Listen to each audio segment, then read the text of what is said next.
Hello, arithmetic സീക്വൻസസിന്റെ മൂന്നാമത്തെ part നോക്കാം. നമ്മൾ സീക്വൻസ് എന്താണെന്നല്ലേ പഠിച്ചത്. സീക്വൻസിന്റെ ബാക്കി കുറച്ച് കാര്യങ്ങളും കൂടി നമുക്ക് നോക്കാനുണ്ട്. ഓക്കെ, ഞാനിവിടെ ഒരു സീക്വൻസ് എഴുതിയിട്ടുണ്ട്. 1, 4, 9, 16, എക്സെട്ര. ഇതൊരു സീക്വൻസ് ആണെന്നുള്ള കാര്യം നമുക്കറിയാലോ. ഇതൊരു ശ്രേണിയാണ്. നമ്മൾ എന്താണ് ഫസ്റ്റ് ക്ലാസ്സുകളിലൊക്കെ നോക്കിയതാണ് എന്താണ് ശ്രേണി എന്നുള്ള കാര്യം. അപ്പൊ ഇതൊരു സീക്വൻസ് ആണ്, ഇതൊരു ശ്രേണിയാണ്. നമ്മള് ഈ സീക്വൻസിലെ ഓരോ നമ്പറിനെയും നമ്മൾ പറയുന്നത് ടേം എന്നാണ്. മലയാളത്തില് പദം. ഇവിടെ ഓരോ നമ്പർ ഉണ്ടല്ലേ, 1, 4, 9, 16. ഈ ഓരോ നമ്പറിനെയും നമ്മൾ ടേം, പദം എന്നാണ് പറയുന്നത്. ഓക്കെ, 1 എന്താടാ? ഒരു ടേം ആണ്. 4 ഒരു ടേം ആണ്. 9, 16 രണ്ടും എന്താടാ? ഓരോ ടേമുകളാണ്. ഈ സീക്വൻസിലെ ഓരോ ടേം ആണ്. ഈ സീക്വൻസിലെ ഈ ശ്രേണിയിലെ ഓരോ പദമാണിത്. ഇതിനെല്ലാം കൂടെ നമുക്ക് എന്ത് പറയാം? ടേംസ് എന്ന് പറയാം അല്ലേ, പദങ്ങൾ എന്ന് പറയാം. ഇവിടെ ഒന്നാമതുള്ള ടേം ആണ് 1 അല്ലേ. ഇവിടെ ഒന്നാമത്തെ ടേം ആണ് 1. രണ്ടാമത്തെ ടേം ആണ്, രണ്ടാമത്തെ പദമാണ് 4. മൂന്നാമത്തെ പദമാണ് 9. നാലാമത്തെ പദമാണ് 16. അപ്പൊ ഇവിടെ 1 എന്ന് പറയുന്നത് എന്താടാ? 1 എന്ന് പറയുന്നത് നമ്മുടെ ഫസ്റ്റ് ടേം ആണ് അല്ലേ. ഫസ്റ്റ് ടേം, ആദ്യ പദം. ഫസ്റ്റ് ടേം എന്താണ്? ആദ്യ പദം. ഒന്ന് എഴുതിയേക്കാം, ആദ്യ പദം. ഫസ്റ്റ് ടേം എന്ന് പറയുന്നത് ആദ്യ പദം. 1 ആണ് നമ്മുടെ ഇവിടുത്തെ ഫസ്റ്റ് ടേം, ആദ്യ പദം. അപ്പൊ 4 എന്ത് വരുവാടാ? 4 എന്താണ്? 4 ഇവിടുത്തെ സെക്കൻഡ് ടേം ആണ് അല്ലെ. 4 സെക്കൻഡ് ടേം ആണ്, രണ്ടാമത്തെ പദമാണ്, രണ്ടാം പദം. 4 എന്താണ്? രണ്ടാം പദമാണ്. അങ്ങനെ 9 എന്ന് പറയുന്നത് തേർഡ് ടേം ആണ്, മൂന്നാം പദമാണ്. 16 ഇവിടെ എന്താണ്? ഫോർത്ത് ടേം ആണ്, നാലാം പദമാണ്. ഓക്കെ, ഇതിനെ നമ്മൾ റെപ്രസെന്റ് ചെയ്യുന്നത് എങ്ങനെയാണെന്ന് നോക്കാം. ഈ ഓരോ ടേമിനെയും ഓരോ പദത്തെയും റെപ്രസെന്റ് ചെയ്യുന്നത് എങ്ങനെയാണെന്ന് നോക്കാം.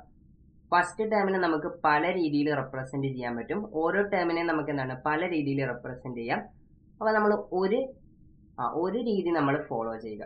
ഈ ചാപ്റ്റർ പഠിക്കുമ്പോൾ നമ്മൾ ഒരൊറ്റ രീതി മാത്രം അങ്ങോട്ടും മൊത്തത്തിൽ ഫോളോ ചെയ്യുക. അപ്പൊ ഞാൻ റെപ്രസെന്റ് ചെയ്യുന്നത് എങ്ങനെയാന്ന് വെച്ചാൽ, ഫസ്റ്റ് ടേമിനെ ഞാൻ റെപ്രസെന്റ് ചെയ്യുന്നത് x1 എന്നാണ്. ഫസ്റ്റ് ടേമിനെ ഞാൻ റെപ്രസെന്റ് ചെയ്യുന്നത് x1 എന്നാണ്. അപ്പൊ സെക്കൻഡ് ടേമിനെ നമുക്ക് എങ്ങനെ എഴുതാം? സെക്കൻഡ് ടേമിനെ x2 എന്ന് എഴുതാമല്ലോ. സെക്കൻഡ് ടേമിനെ x2 എന്ന് എഴുതാം. തേർഡ് ടേമിനെ x3 എന്ന് എഴുതും. ഫോർത്ത് ടേമിനെ x4 എന്ന് എഴുതല്ലേ, പ്രശ്നമില്ലല്ലോ. എടാ, ഇവിടെ x1 എന്താടാ? ഫസ്റ്റ് ടേം, ആദ്യ പദം. x1 equal to 1. First term, ആദ്യ പദം 1 ആണ്. x2 equal to 4. x3 equal to 9 and x4 equal to 16. അപ്പൊ ഇങ്ങനെയാണ് ഓരോ ടേമിനെയും ഓരോ പദത്തെയും നമ്മൾ റെപ്രസെന്റ് ചെയ്യുന്നത്. ക്ലിയർ അല്ലേ? അടുത്തത് നമുക്ക് ടെക്സ്റ്റ് ബുക്കിൽ ഒരു ക്വസ്റ്റ്യൻ ചെയ്ത് നോക്കാം. സീക്വൻസിനെ ബേസ് ചെയ്തിട്ടുള്ള ഒരു ക്വസ്റ്റ്യൻ ആണ്. ഇവിടെ 3 ട്രയാങ്കിൾസ്, 3 ത്രികോണങ്ങൾ വരച്ചിട്ടുണ്ട്. ഡോട്ട്സ് ഉപയോഗിച്ചിട്ട്, കുത്തുകൾ ഉപയോഗിച്ചിട്ട് 3 ത്രികോണങ്ങൾ ഉണ്ട് അല്ലെ. ഇവിടെ 3 ട്രയാങ്കിൾസ് ഉണ്ട്. നമ്മുടെ ക്വസ്റ്റ്യൻ എന്താണെന്ന് നോക്കാം. Right the number of dots in each triangle. ഓരോ ട്രയാങ്കിളിലും എത്ര കുത്തുകളാണുള്ളതെന്നാണ് ഫസ്റ്റത്തെ ക്വസ്റ്റ്യൻ ചോദിച്ചിരിക്കുന്നത് ഓരോ ട്രയാങ്കിളിലും എത്ര ഡോട്ട് ഉണ്ടെന്ന് നോക്കാം. ഓക്കെ, ക്വസ്റ്റ്യൻ നോക്കാം. നമ്മുടെ ഫസ്റ്റ് ട്രയാങ്കിളിൽ നോക്കാം അല്ലെ. ആദ്യം ഫസ്റ്റ് ട്രയാങ്കിളിൽ ആദ്യത്തെ ത്രികോണത്തില് എത്ര ഡോട്ട്സ് ആണുള്ളതെന്ന് നോക്കാം. എത്ര എണ്ണം എണ്ണിക്ക്? 1 2 3 ഡോട്ട്സ് ആണ് നമ്മുടെ ഫസ്റ്റ് ട്രയാങ്കിളിൽ ഉള്ളത്. ഓക്കെ, അടുത്ത നമുക്ക് സെക്കൻഡ് ട്രയാങ്കിൾ നോക്കാം. രണ്ടാമത്തെ ത്രികോണം നോക്കാം. സെക്കൻഡ് ട്രയാങ്കിളിൽ എത്ര ഡോട്ട്സ് ഉണ്ട്? എണ്ണാം. 1 2 3 4 5 6 6 ഡോട്ട്സ് ഉണ്ട്. ഇനി തേർഡ് ട്രയാങ്കിളില് 1 2 3 4 5 6 7 8 9 10 ഡോട്ട്സ്. ഓക്കെ, അപ്പൊ നമ്മുടെ എ ക്വസ്റ്റ്യൻ കഴിഞ്ഞല്ലേ. വളരെ സിമ്പിൾ. നമുക്ക് എണ്ണിയാൽ മതി എത്ര ഡോട്ട്സ് ഉണ്ടെന്ന്. ഇനി ഇതിൽ ബി ക്വസ്റ്റ്യൻ ആയിട്ട് വന്നിരിക്കുന്നത് calculate the number of dots needed to make the next 3 triangles in this pattern. ഇടാ, നമുക്കിവിടെ 3 ട്രയാങ്കിൾസ് തന്നിട്ടുണ്ട്. ഈ 3 എണ്ണം കഴിഞ്ഞ് അടുത്ത 3 ട്രയാങ്കിള് വരക്കാൻ വേണ്ടിയിട്ട് നമുക്ക് എത്ര ഡോട്ട്സ് വേണമെന്ന്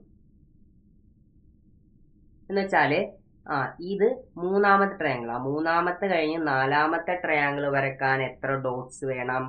അഞ്ചാമത്തെ ട്രയാങ്കിൾ വരക്കാൻ എത്ര ഡോട്ട്സ് വേണം? ആറാമത്തെ ട്രയാങ്കിൾ വരക്കാൻ എത്ര ഡോട്ട്സ് വേണം? ഇതാണ് നമുക്ക് കണ്ടുപിടിക്കേണ്ടത്. അപ്പൊ ബി ക്വസ്റ്റ്യൻ നോക്കാം. ഇതിനെ നമുക്കൊരു സീക്വൻസ് ആക്കി എഴുതണം. അപ്പോഴേ നമുക്ക് എന്താണ് പെട്ടെന്ന് ഇത് കണ്ടുപിടിക്കാൻ പറ്റത്തുള്ളൂ. ഇല്ലെങ്കിൽ നമ്മൾ എണ്ണി നമുക്ക് ഒരുപാട് ടൈം അവിടെ പോകും. ഇതിനെ നമുക്ക് സീക്വൻസിന്റെ ഒരു കോൺസെപ്റ്റിലേക്ക് കൊണ്ടുവരണം. അപ്പൊ നമുക്ക് ഫസ്റ്റ് ട്രയാങ്കിളില് ആദ്യത്തെ ത്രികോണത്തില് 3 ഡോട്ടുകളുണ്ട്. 3 ഡോട്ടുകൾ കോമ. രണ്ടാമത്തെ ട്രയാങ്കിളില് 6 ഡോട്ട് ഉണ്ട് കോമ. മൂന്നാമത്തെ ട്രയാങ്കിളില് 10 ഡോട്ട്സ് ഉണ്ട്. ഇനി എന്താ? നാലാമത്തെയും കണ്ടുപിടിക്കണം, അഞ്ചാമത്തെയും കണ്ടുപിടിക്കണം, ആറാമത്തെയും കണ്ടുപിടിക്കണം. അതിന് വേണ്ടിയിട്ട് നമുക്ക് ഇവിടുത്തെ ഡിഫറൻസ് നോക്കാം, അല്ലെങ്കിൽ വ്യത്യാസം നോക്കാം. 6 - 3 = 3. ഇവിടുത്തെ വ്യത്യാസം 3. ഇനി ഇവിടുത്തെ വ്യത്യാസം നോക്കാം. 10 - 6 = 4. ഓക്കെ ആണോ? ക്ലിയർ അല്ലേ? നമ്മൾ എന്താ ചെയ്തത്? 3ന്റെയും 6ന്റെയും തമ്മിലുള്ള വ്യത്യാസം ഡിഫറൻസ് നോക്കി. 6ന്റെയും 10ന്റെയും തമ്മിലുള്ള ഡിഫറൻസ് വ്യത്യാസം നോക്കി. അപ്പൊ നമുക്കൊരു പാറ്റേൺ കിട്ടി അല്ലെ. ഒരു പാറ്റേൺ കിട്ടി. ആദ്യം 3 വന്ന്, പിന്നെ 4 വന്ന്, പിന്നെ എന്ത് വരും? ഇവിടുത്തെ ഡിഫറൻസ് 5 വരും അല്ലെ. ഇവിടുത്തെ ഡിഫറൻസ് 5 വരും. ഇവിടെ എന്തായിരുന്നു? ഇവിടെ 3 ആയിരുന്നു, ഇവിടെ 4 ആയിരുന്നു. അപ്പൊ ഇവിടെ 5 വരും അല്ലെ. ഇവിടെ 5 വരും. നമുക്ക് ആ ഒരു പാറ്റേൺ വെച്ചിട്ട് പറയാൻ പറ്റും.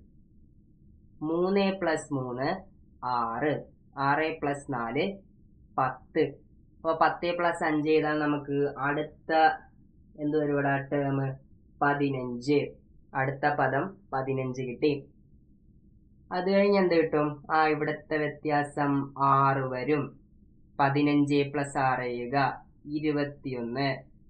അത് കഴിഞ്ഞ് ഇവിടുത്തെ വ്യത്യാസം 7 വരും. അപ്പൊ എന്ത് ചെയ്യുക? 21 + 7 ചെയ്താൽ 28 കിട്ടും. ഓക്കെ, അപ്പൊ നമുക്ക് ആ ഒരു സീക്വൻസ് കിട്ടിയില്ലേ? നമുക്ക് അടുത്ത 3 ട്രയാങ്കിൾസിലും ഓരോ ട്രയാങ്കിളിലും ആവശ്യമായിട്ടുള്ള ഡോട്ടുകളുടെ എണ്ണം കിട്ടി. നാലാമത്തെ ട്രയാങ്കിളില് 15 ഡോട്ടുകൾ കാണും, 15 കുത്തുകൾ കാണും. അഞ്ചാമത്തെ ട്രയാങ്കിൾ 21 ഡോട്ട്സ് കാണും. ആറാമത്തെ ട്രയാങ്കിളില് 28 ഡോട്ടുകൾ കാണും. ഒന്ന് എഴുതാം. ഫോർത്ത് ട്രയാങ്കിളില് 15 ഡോട്ടുകൾ കാണും, 15 ഡോട്ടുകൾ കാണും. ഫിഫ്ത്ത് ട്രയാങ്കിളില് 21 ഡോട്ട്സ് വരും.